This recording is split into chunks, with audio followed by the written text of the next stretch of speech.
Olá, educandos do curso Reconstrução do Brasil. Se você está nesse processo formativo, é que você é uma pessoa interessada pelo país e que nesse momento deve estar preocupado buscando saídas coletivas para a crise que a gente está enfrentando.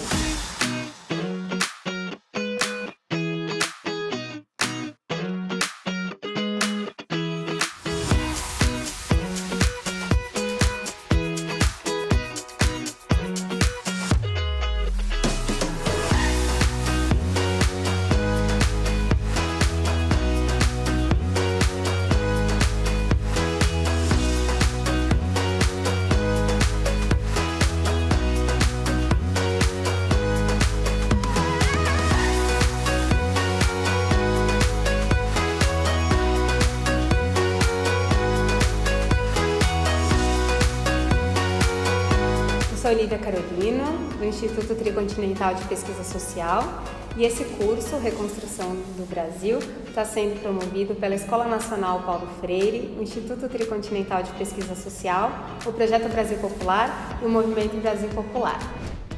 Nessa aula introdutória, a gente vai se dedicar ao significado da independência em 1822 e a relação do programa na nossa formação social e econômica. Há 200 anos foi realizada a independência de um país para aprisionar o seu povo. Foram inúmeras batalhas travadas, portadoras de um conteúdo da independência, que, no entanto, elas não assumiram a espessura de uma força social que defendesse as aspirações do povo brasileiro. Continuou a prevalecer no Estado que se formou os interesses que eram dos empreendimentos baseados na mão de obra escrava. Isso fez com que as aspirações populares da independência ficassem limitadas à emancipação política, vazia de um conteúdo social. A construção nacional do Brasil fracassou pela ausência da participação popular, que esvaziou a luta emancipatória do seu sentido nacional. As aspirações por democracia, soberania ficaram pendentes de serem realizadas e foram transmitidas a épocas posteriores e reaparecem como conteúdo da luta dos movimentos populares. No bicentenário da independência, segue pendente a necessidade do povo brasileiro entrar na história como os construtores, protagonistas da nação. A indagação do porquê a nossa formação social e econômica é vazia de um projeto de desenvolvimento comprometido com o desenvolvimento do nosso povo é uma das questões de fundo do projeto popular para o Brasil. E essa é a pergunta que nos acompanha nessa aula. Essa aula está dividida em dois momentos. Numa primeira parte, a gente vai se dedicar aos elementos para compreender o significado da independência do Brasil em 1822 e a atualidade da questão nacional. E no segundo momento, a gente vai se dedicar ao programa como um instrumento, uma ferramenta de politização capaz de construir as condições para o povo brasileiro entrar na história como protagonista da construção nacional. Essa primeira parte da aula, a gente vai se dedicar a nações e a nacionalismos. Será que todo mundo entende a mesma coisa quando a gente se pergunta o que é uma nação? Desde as reflexões no Ocidente, os critérios de raça, língua, geografia, etnia são rejeitados como legítimos para identificar o que é uma nação. Uma nação, como a gente entende hoje, é um conceito bastante recente. O que é uma nação foi o título de uma conferência realizada na Sorbonne em 1822 pelo Ernest Renan, que virou um texto clássico, que ele vai dizer que uma nação é entendida como um legado de recordações, como um desejo de viver em conjunto. O autor vai dizer que a ideia de nação é um plebiscito de todos os dias. Então, é a percepção de que a vida humana organizada em bases nacionais, ela prevê uma sociabilidade específica, ela organiza um sentido de povo e nação que constitui uma grande solidariedade entre esses envolvidos. Uma nação, ela implica num sentimento dos sacrifícios que esse povo fez e que ainda faria juntos numa vida compartilhada, numa vida comunitária. Então, é uma ideia de que o povo opera a conversão do azar em destino e, com isso, vai criando a ideia, um sentimento de comunidade política. Essa comunidade, ela se imagina como limitada, porque ela não é a humanidade toda, é uma parte da humanidade, e ao mesmo tempo se imagina como soberana, que é um sentimento de liberdade. Essa ideia de uma nação como uma comunidade imaginada é a ideia sustentada pelo Benedict Anderson, no livro Comunidades Imaginadas, e ele traz essa dimensão da imaginação não como um artefato, mas uma dimensão ideológica que compreende um sentido, um destino comum. Então, é a ideia de que é preciso um engajamento coletivo do povo para aderir à construção nacional, e isso gera uma consciência de interdependência mútua que faz com que você tenha a partilha da soberania na direção política dos assuntos nacionais. Vejam que das muitas formas de apropriação da questão nacional, no Lenin a gente já encontra uma diferenciação do nacionalismo de nação opressora e nacionalismo de nação oprimida. No caso das nações oprimidas, as nações oprimidas elas são portadoras de um conteúdo democrático geral. E esse conteúdo ele foi desenvolvido pelo Eric Hobsbawm, no livro Nações e Nacionalismo, com os contornos mais claros na equação entre povo, Estado e nação. Então, a ideia é que a nação ela tem os critérios de legitimidade definidos na política. E essa definição de nação, ela ganha concretamente sustentabilidade histórica com as experiências de libertação nacional dos povos da Ásia, da África e da América Latina. A partir dos processos de libertação nacional, essa brecha teórica para o nacionalismo revolucionário ganha concretude e se torna realidade. Vejam que na independência do Brasil, a nossa ideia nessa aula é sustentar que não nasceu uma nação. Por isso que é importante reivindicar essa dimensão do nacionalismo revolucionário. A nação no Brasil, ela precisa se reconectar com essa perspectiva de destino comum, ainda mais num momento como esse que a gente está vivendo, que a nossa nação está sendo desmontada no governo Bolsonaro. Então, politicamente, a gente traduz essa ideia do nacionalismo revolucionário no nosso compromisso com a soberania popular. A soberania popular vem a ser a autodeterminação do povo brasileiro em escolher e decidir sobre o seu próprio destino, sobre os rumos da vida social em comum. É preciso atuar na reestruturação de um destino nacional soberano capaz de gerar um futuro inédito. A restituição da nação ao povo é um processo violento de descolonização. Os movimentos de independência na América Latina, que aconteceram no século XIX, ali entre 1808 e 1829, eles foram pioneiros na formação do Estado-nação.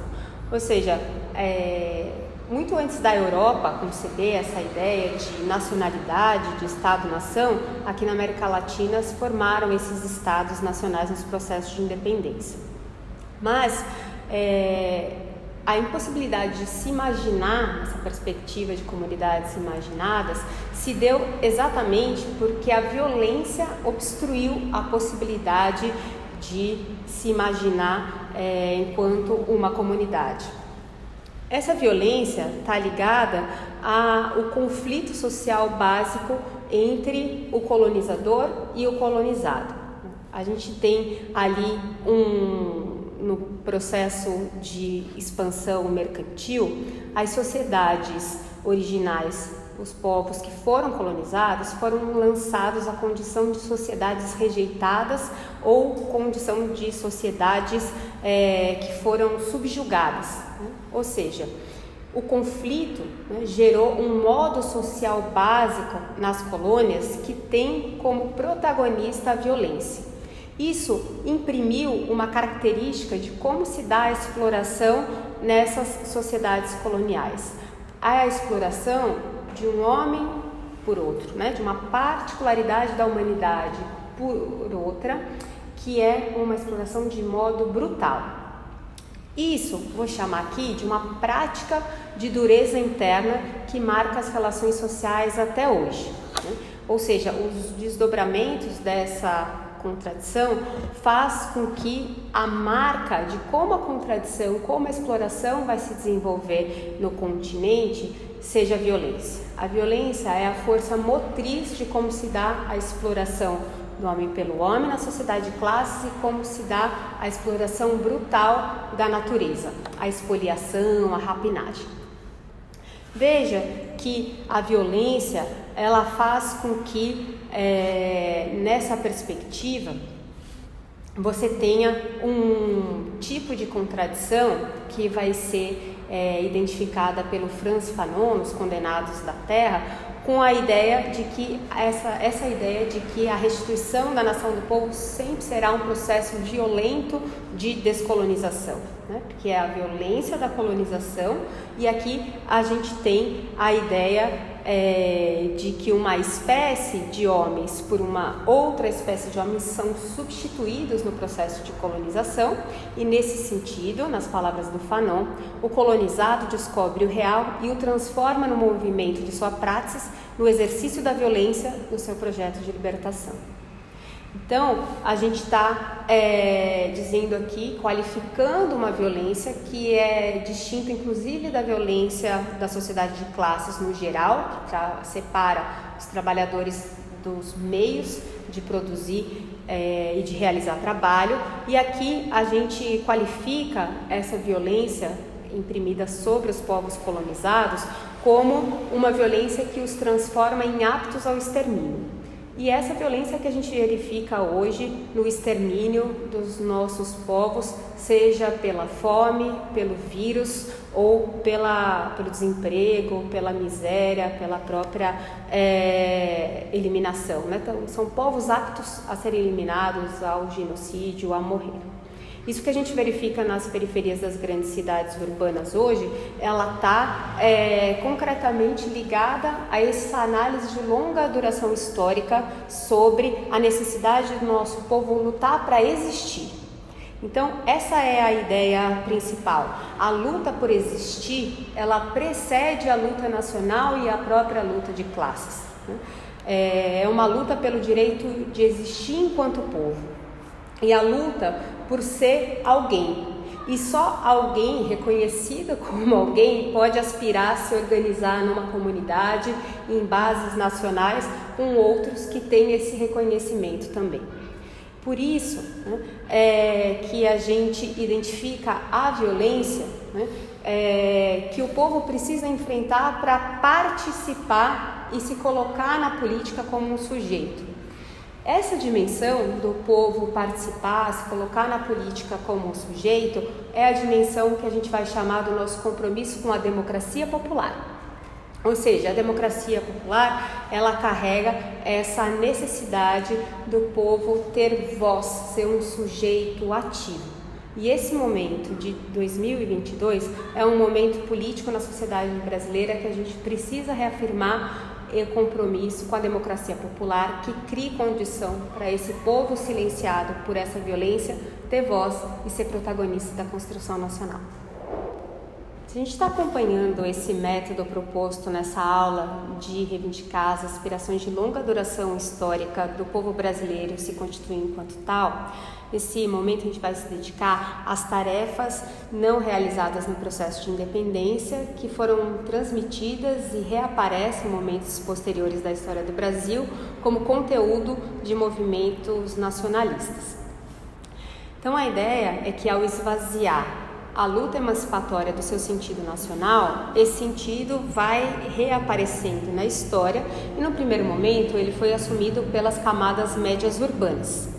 As camadas médias urbanas, elas são tensionadas e eram disputadas pelo industrialismo burguês. Vejam, a burguesia, ela não tem um projeto de país, ela renunciou ao nacionalismo e é uma burguesia associada ao imperialismo. Então, o projeto nacional repousou sobre as camadas médias urbanas e se manifestou ali nos anos 20, na Semana de Arte Moderna e no movimento tenentista em 1922. Quando os oprimidos e explorados entram nesse processo, eles já fazem sobre a influência do movimento comunista internacional, e a questão do nacionalismo, ela vem influenciada, ou ela se traduz nos movimentos anti-imperialistas.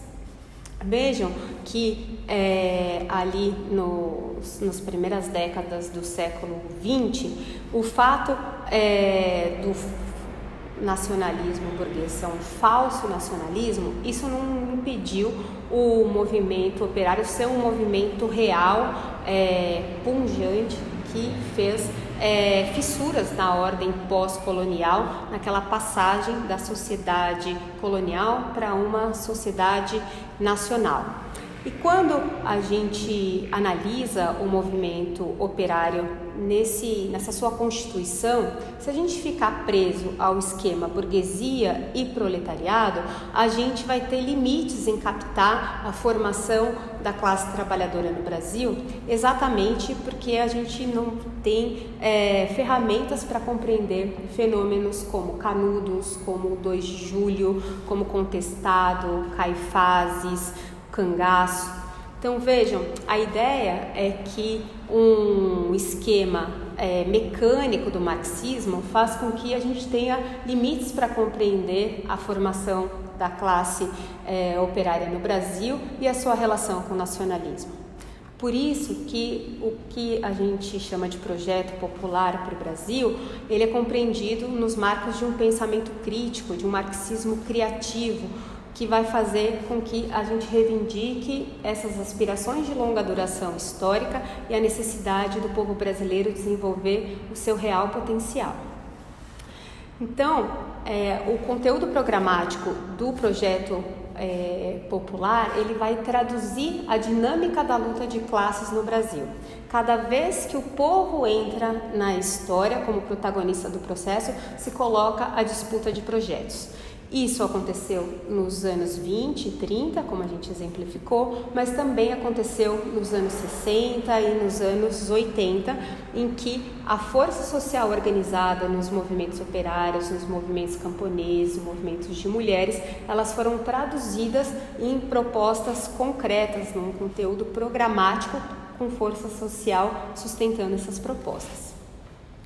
Vejam que é importante a gente localizar a luta abolicionista como um elemento dinâmico da questão nacional, que vem desde o fim do século XIX e que, ao não ser efetivado, ele também tem essa mesma dimensão de aparecer como uma tarefa pendente, uma abolição ainda por ser realizada.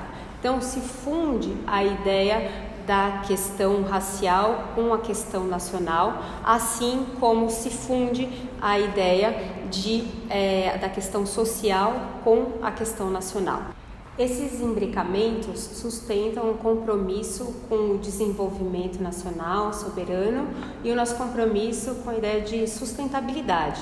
Porque esses dois compromissos, ele articulam condições que superem a nossa condição de nação inacabada e nos remete a fazer as mediações entre as necessidades concretas mais imediatas do nosso povo com questões estruturais da nossa formação social e econômica. Então a gente chega aqui no verdadeiro trauma nacional que está na base das nações e na nacionalidade dos países coloniais, e aí vou me referir aqui às nações latino-americanas, especificamente no Brasil. Vejam, o trauma nacional é exatamente cada vez que o povo entra na história como protagonista da construção nacional, tem um embate de projetos de sociedade. Vejam que no século XIX, esse medo das burguesias era o medo com a Revolução de São Domingos no Haiti, que teve que ser sufocada e esquecida na história. No século XX, foi a Revolução Cubana que teve que ser tão combatida como uma revolução socialista de libertação nacional, em que o povo foi o protagonista dessa construção. E no século XXI, a Venezuela é a revolução que a gente tem para chamar de nossa, nessa condição de organização popular, entrada do povo na história com um projeto de poder político.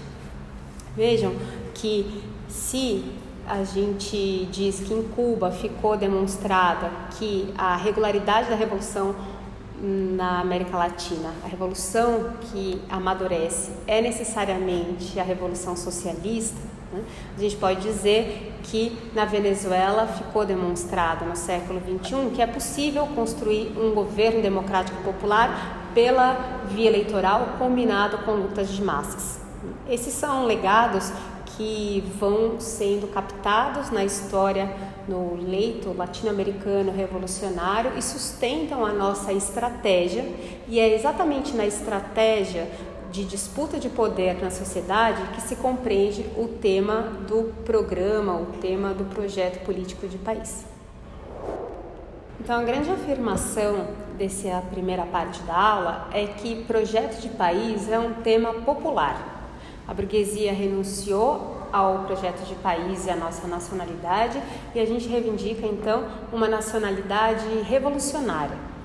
Veja que pensar o futuro de uma forma radical é ir exatamente à raiz dos nossos problemas nacionais e analisar que eles só poderão ser realizados numa perspectiva do povo entrar na história da construção nacional. E quando o povo entra na história como protagonista da construção nacional, entra para mudar profundamente a estrutura da sociedade. O capitalismo não nos brindou a possibilidade de ser uma nação. Aqui o capitalismo que se desenvolveu é um capitalismo dependente, aqui o Estado que se desenvolveu é um Estado de democracia asfixiada.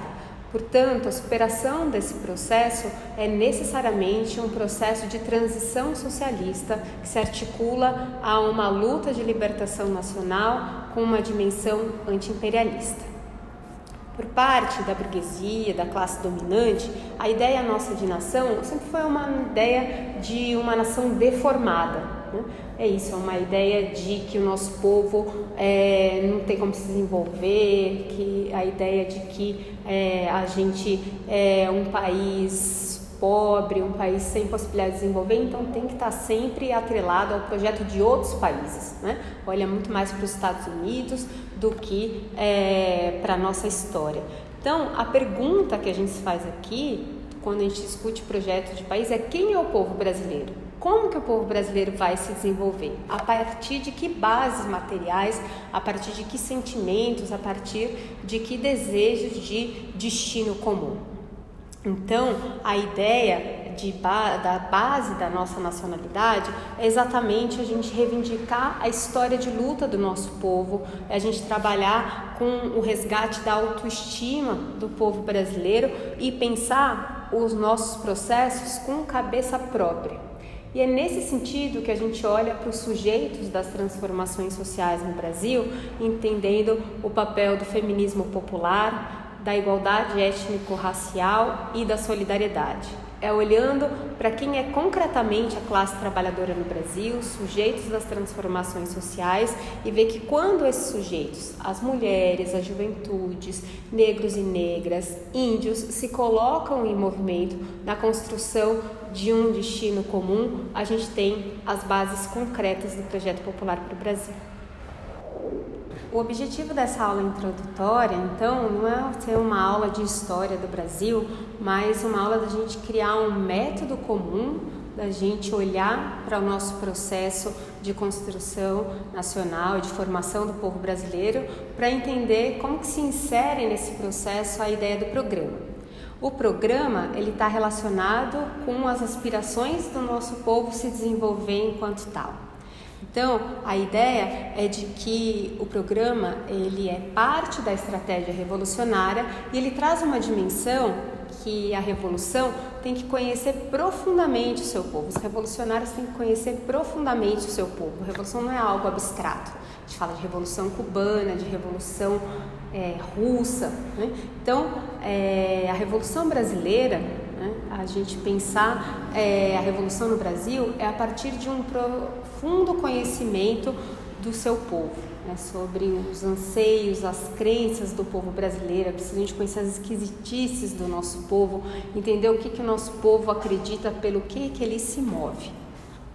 Vejam que é uma ideia da gente se apropriar do patrimônio cultural do nosso povo e a gente se entender como brasileiros, para a gente entender profundamente num projeto de país, numa estratégia revolucionária, o que tem que ser desenvolvido, que nação é essa, né, que surge a partir da construção com protagonismo popular. Então, essa é uma característica do programa que eu queria trazer como afirmação nesse momento de considerações finais, nessa segunda parte da aula. O programa, ele é portador de uma dimensão que são as aspirações de longa duração histórica, mas ele tem que responder aos problemas imediatos do nosso povo, aos problemas concretos da fome, da violência, do desemprego, do custo de vida. Então ele é uma mediação, né, das nossas lutas, do fim último das nossas lutas, com as nossas lutas mais concretas. Nesse sentido, né, a gente pode dizer que o programa é como uma carta de navegação para os marinheiros, né? Ele é para a militância essa ideia de uma síntese, de um caminho a ser percorrido, fazendo a mediação dessa luta mais imediata que a gente está lutando agora, né, com uma luta que vai transformar profundamente a sociedade brasileira. Então, o programa ele vai forjando um tipo de militância, ou seja, de acordo com a forma que a gente se relaciona com o programa, a gente tem um tipo de militante. O militante é esse que faz a mediação da nossa luta concreta, a luta que a gente está travando hoje, com a luta socialista. Então, o militante, ele é o militante que vai compreender o programa como uma ferramenta de politização, como um instrumento do diálogo com o povo. A partir dessa relação dialógica é que a gente vai criando condições para o povo ser, de fato, o protagonista da construção nacional. Então, nesse sentido, o curso Reconstrução do Brasil é um curso para fazer com que todo militante assuma essa postura de fazer com que a gente crie condições que o programa seja uma ferramenta de politização, uma ferramenta capaz de criar condições do povo brasileiro entrar na história da construção nacional. Por isso a gente vai ter módulos dedicados ao tema da fome, ao tema do trabalho, do desemprego, ao tema da segurança pública, que é o que está pegando na vida imediata do nosso povo, e a gente vai ter também, no final desse curso, um momento dedicado a aliar o tema das políticas públicas que estão agora imediatamente relacionadas aos programas de governo que estão em disputa nesse ano de 2022 com o tema da participação, da organização popular. No final, a gente vai ter então uma possibilidade de trabalhar com uma ferramenta concreta, que é o documento Superar a Crise para Reconstruir o Brasil, que ali tem uma plataforma programática construída de forma unitária pelos movimentos populares no Brasil e que a gente vai ter como munição para enfrentar esse segundo semestre de 2022 e fazer com que o Brasil seja um sonho possível.